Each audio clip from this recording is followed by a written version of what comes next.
Well, good afternoon. Happy Friday afternoon, everyone. I hope that you are all doing well on this very glorious Friday. I'm up here. I'm no longer in Australia. I'm up here in the northeast part of the United States, where it is an absolutely glorious, beautiful sunny day out today. I am just so enjoying this weather that we're having. It actually is a little bit better than Australia in the winter, believe it or not.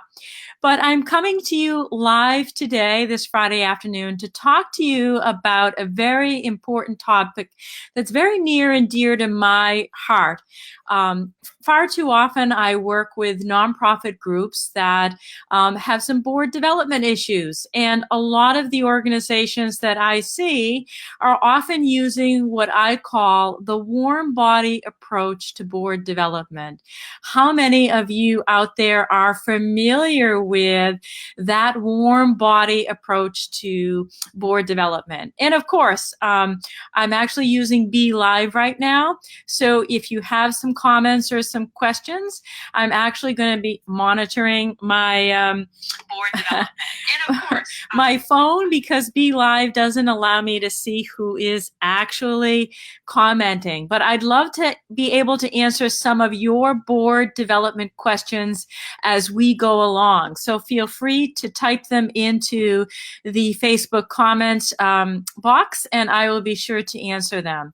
I do a webinar every so many months for an organization called Charity How To, and it's on board development. So this is actually a little component of that I wanted to share for you. So, board development, how do we avoid that warm body approach to board development? Well, there are a couple of ways of doing that. First, you need to really look at, and here's what we're going to cover in our time together, how do we review our current board to ensure that we have adequate skill and diversity? How many of us are actually doing that with our current board of directors? And then I'm going to step you through the importance of appraising your current board members to determine whether or not they are effective, right? Because we need to know who's staying and who's going on our current board. How many of you actually do boards assessments, self-assessments, both of the board as a collective and board members? Very, very important process that you should be undertaking each and every single year. And all of the webinars that I do, when I get to this part and I ask a poll question, how many boards are doing self-assessments? Almost none. So I'd be curious to know, type in the comments box whether or not you and your board is doing some kind of a assessment process. And then how do we develop a list of star prospective board members for consideration? So let's take you through each of these steps. So the first step is reviewing your board, your current board, to ensure adequate skill diversity. What do we mean by that? Well, each year you should be sitting down, the governance committee, and please say, right, that you have a governance committee. And sometimes the governance committee can be a nominating committee, but I prefer that the nominating committee be a part of that governance committee, because governance is a larger issue, and it's what boards obviously should be focusing on, is their governing role. From there, boards have, the skills and experiences necessary and the diversity are because boards are based on the legal and moral responsibilities of governance and based on the organization's values, missions, and needs, right? Being a board member is such an important and critical role. These members are the vanguards of the organization's mission, vision, and values, as well as beholden to the legal, moral, and ethical responsibilities that are out there. I say that there is no greater position than actually being a board member, right? It's that important. And I think last time I said, why is it that we don't do as adequate screening in bringing on of prospective candidates just as we would with staff persons? It's that critical. In fact, I would lobby to say that board members hold a bigger responsibility to an organization sometimes than even the staff do by upholding the legal, moral, and ethical standards of the institution. So, each year what you should do, or your board governance should be tasked with really sitting down and developing a possible list of skills and experiences that are needed within your organization to move the organization's mission and vision forward. Now, I was meeting with a group this week and we were talking about strategic planning and the importance of having a strategic plan that sets and charts a course for the future of your organization. So you really want to sit down and say, in order to move our organization towards that strategic plan or our strategic vision, we need to have a certain number of skill sets on the board. And those skill sets obviously can change each and every year. So things like having board member skills and experiences with financial management, legal responsibilities. Obviously, we're fundraisers, or a lot of us have fundraising as a responsibility. So fund development, governance, board members who have expertise with governance, sometimes even human resources, personnel issues, and public relations and marketing are key skills. I mean, what else may there be, And feel free to type into the comments box, and I'm actually looking at my, and I'm sitting in my living room, so you can hear it's a busy summer day out there. But, type into the comments box what questions you may have around board member, board development, or anything board related, and we'll see if we can get to them. So once you determine what skills and experiences are needed to move your organization's mission and vision forward into the next year, you then need to determine, well, there are two things you can do. You need to determine who's staying and who's leaving, right? And one way of doing that is, and I can send you, if you private message me after this, hi, Olivia. Olivia, where are you watching from? I see some folks joining us. I think we have about 7 people on today. That's awesome. Feel free to type your comments into the comments box. So I highly recommend, and you can private message me for a board composition matrix tool. You should charge, or the governance committee should be charged with sitting down and actually looking at, and I wish I could show it to you on a screen what that board governance composition matrix tool looks like. But basically, it outlines Santa Fe, New Mexico. Wow. Is it warm in Santa Fe? So that board composition tool will outline, you'll have a spot where you can put your board member's name and then kind of what their diversity is, not just in ethnicity, but income and a variety of other ways, what affiliations and networks they may have. It goes on, but I'm giving you some highlights. What skill sets, and we even break the skill sets down on this composition tool that I will give to you free just for private messaging me. It breaks them down into not just fund development, but fund development special events, fund development strategic planning, fund development holder of best practices. So you can really put down, and I urge you to list out all of your board members. It actually has a section to list what committee they may be on and when their term is up, because that's important. List out all of your board members, go through the exercise, see who's terming off, because then you will have some vacancies to fill. What experiences and skills and networks are you going to have to replace because they are terming off?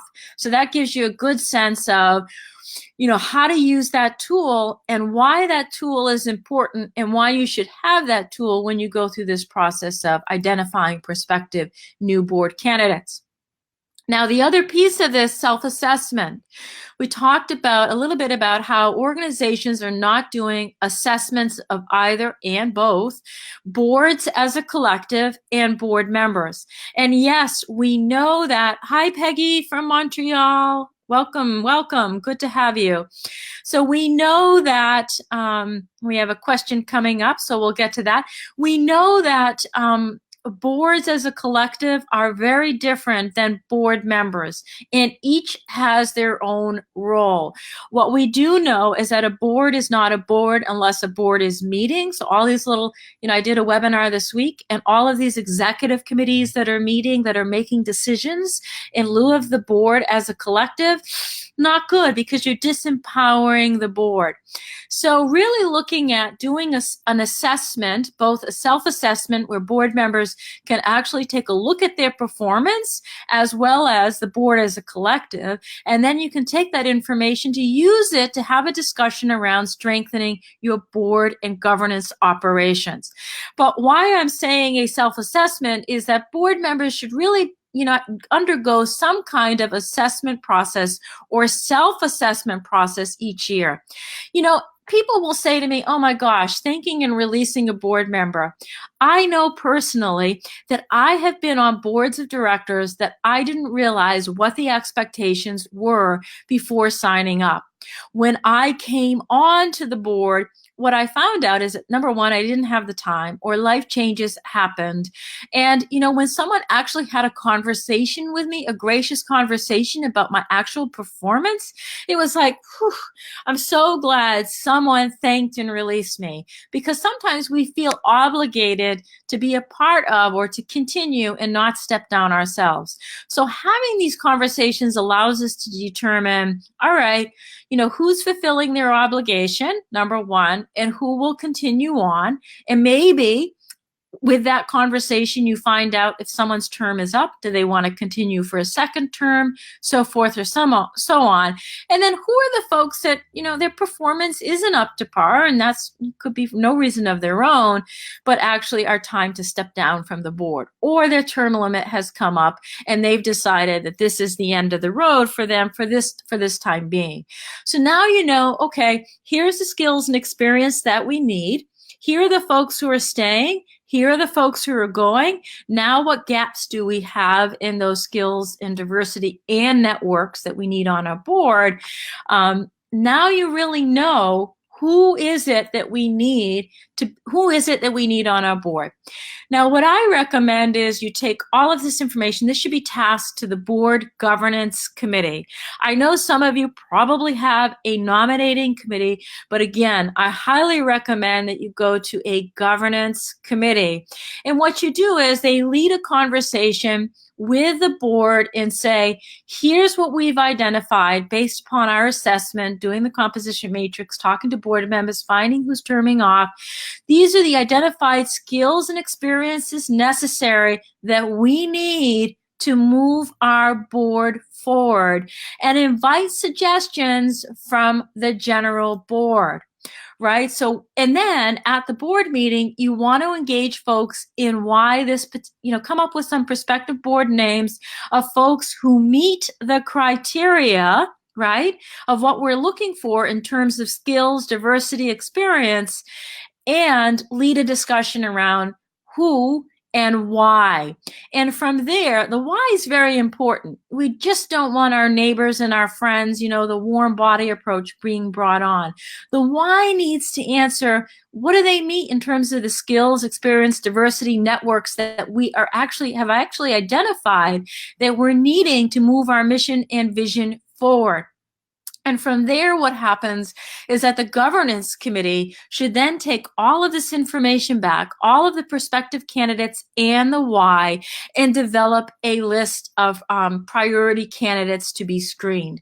So actually, they're going to sit based upon the data that they've collected and actually rate and rank the prospective board members and who they're going to decide to conduct screening interviews. How many of us actually conduct screening interviews with board members that we do not promise them a position on the board? And actually, in another Facebook Live, I can take you through the actual agenda of a screening interview.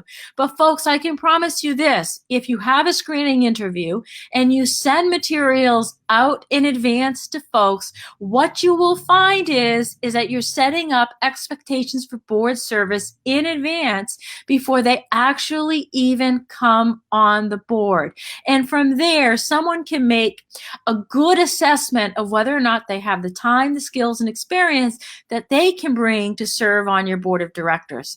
So that's where we start setting expectations of what is required for board service, right? And, people will say to me, well, board members just don't know what to expect around being a board member or our expectations. And so they drop off. They don't stop coming to meetings.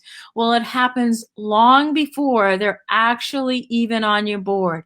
It happens when they're a prospective board member considering your organization. And it's a two-way street, right? You get to consider them and they get to consider you. We need to stop taking everybody who wants to be on our board and be a little bit more strategic around who it is that can move our mission and our vision forward into the future, particularly if we have a strategic plan. So I see a comment or a question here. Let me read it. Mentioned board recruitment and board expectations at our board meeting yesterday. Our board does not have an expectation to give. Drats, that's a big one. So I actually have a board member expectation sample form. If you need that, I'm not sure actually who is commenting at this point because this darn Be Live won't let me see that. I see there's actually, Susan. It's my friend Susan. Hi, Susan. Now I'm looking at my phone here to see who's commenting.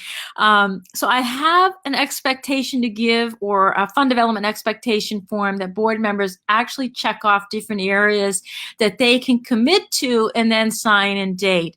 I have the board assessment, but who am I to get them to fill it out? Yeah, that's a great point because it really needs to stem from either the governance committee or the chair. Now, I say, everybody on a board is equal.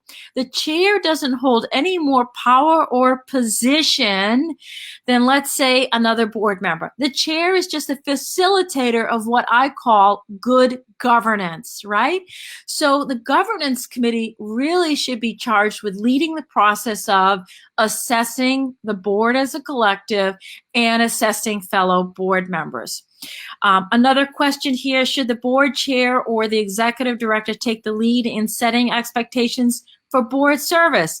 Great question. I highly recommend that the board, whether it's the governance committee, the fund development committee, or the chair, again, the chair is equal, but the executive director reports to the board. So it puts them in an awkward position for setting up those expectations.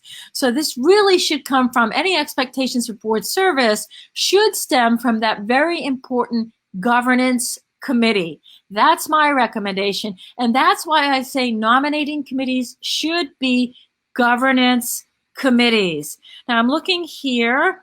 I have a question here.